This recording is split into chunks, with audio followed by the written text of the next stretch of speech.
Okay, so I'm vlogging on the Nikon Z7 right now, and we're going to test this bad boy out. I've never vlogged on a Nikon before. I got Bradley with me. We're also going to try to find a spot to fly the drone. It's a really hot day today, but hopefully we will luck out. I see you, fam. I see you coming up. I hate ducks, so, you know.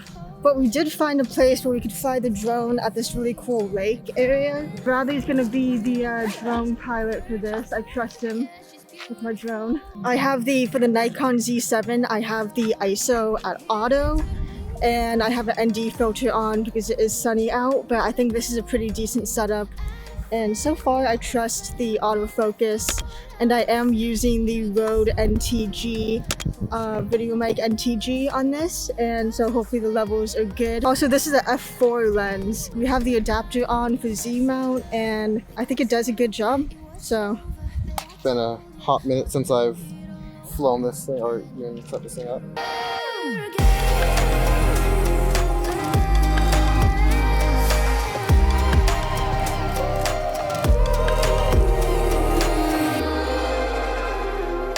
And he's off. The batteries weren't charged all the way, so... Are you gonna have to fly this one back?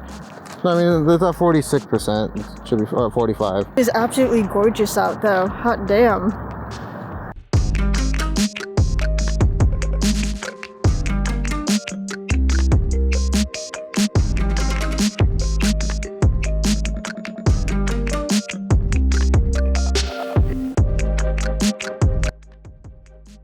The Nikon Z7. Let's talk about it. So I recently picked up this bad boy, the Nikon Z7, to test out, and I wanted to try this out because, truth be told, I haven't used a Nikon camera in quite some time.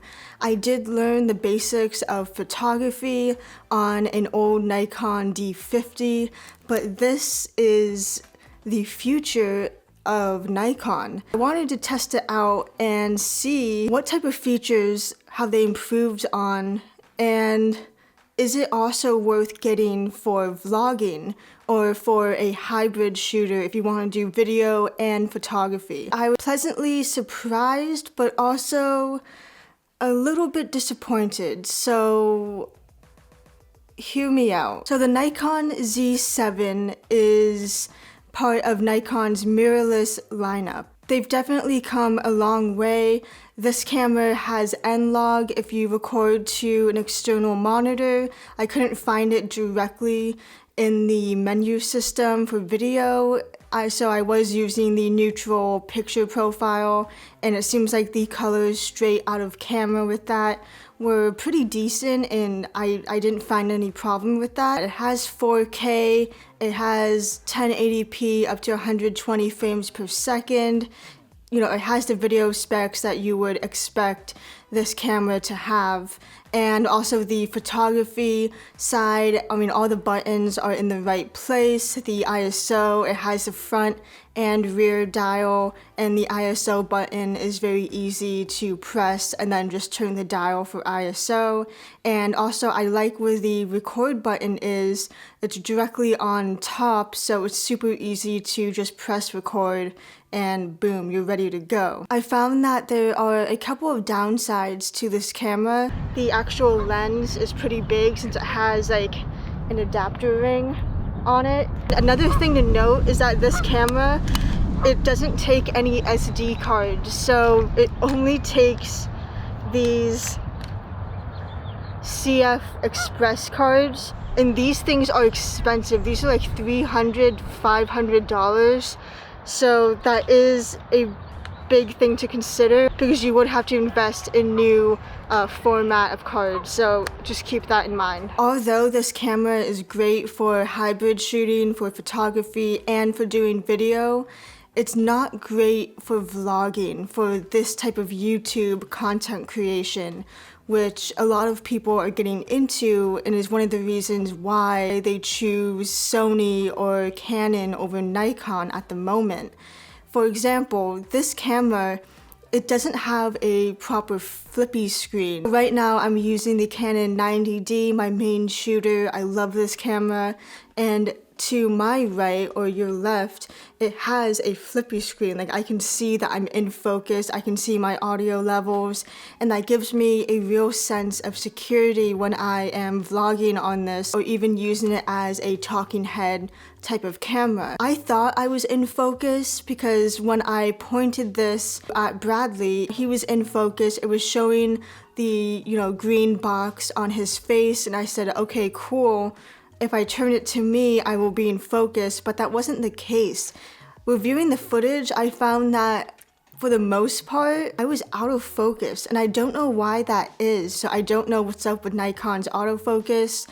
It's snappy. Other than that, it's a good autofocusing system if you have the camera focused on another subject and just not yourself. I think Nikon's focusing system is a little bit, or autofocusing system is a little bit wacky, and they definitely need to fix that in future iterations. And also the fact that they don't have a camera yet that has a flippy screen, that is just a huge downside, and a lot of the reason why people don't look at Nikon for hybrid shooting or for YouTube videos, because they definitely need to have that in their future cameras very, very soon. If they don't do that, they're missing out on a big market of people who do YouTube videos like this, or even people who want to document their home life.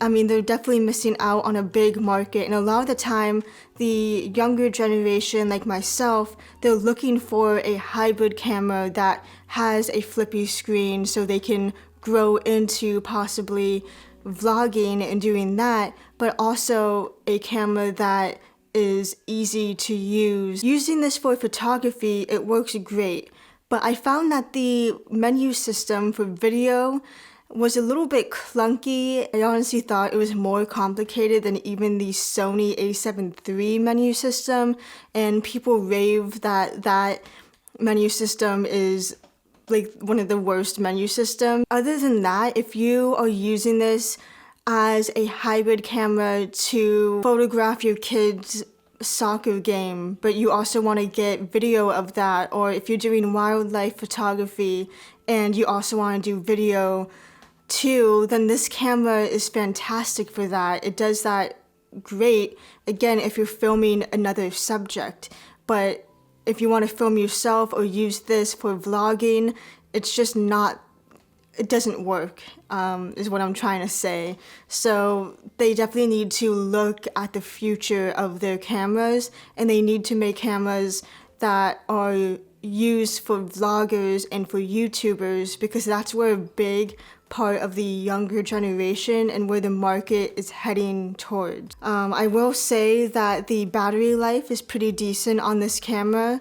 I didn't even have to charge the battery, and I was using the back LCD screen when I was vlogging, and so these batteries are pretty decent, I would say. A quick note is that these port doors, they are a little bit floppy and they're not as sturdy as I thought they would be. They kind of get in the way. For example, for this, you physically have to take like this entire thing out, and then it just kind of like dangles around. It's kind of like awkward. So that's something that could be fixed on future iterations of this camera. But other than that, it has a mic jack, it has a headphone jack, it has HDMI, it has all the right ports. I will say that this is a very comfortable camera to hold. Grip is very, very nice. Like, I will say this grip is very deep, and I could hold this thing all day. The body is compact, and I really like the size and the ergonomics of this body. It has a top LCD screen, which is really nice, and it just feels great. I hope you guys enjoyed this video. If you did, please give this video a like and subscribe for more content. As you can see, I've been trying to vary up the content that I have on this channel and make it more camera and vlog based. So it's really cool that I can review different camera systems on this channel. And I also very soon am going to review the Sony a7 III with the Sony a7C. So keep an eye out for that. And yeah, I will see you guys in the next video.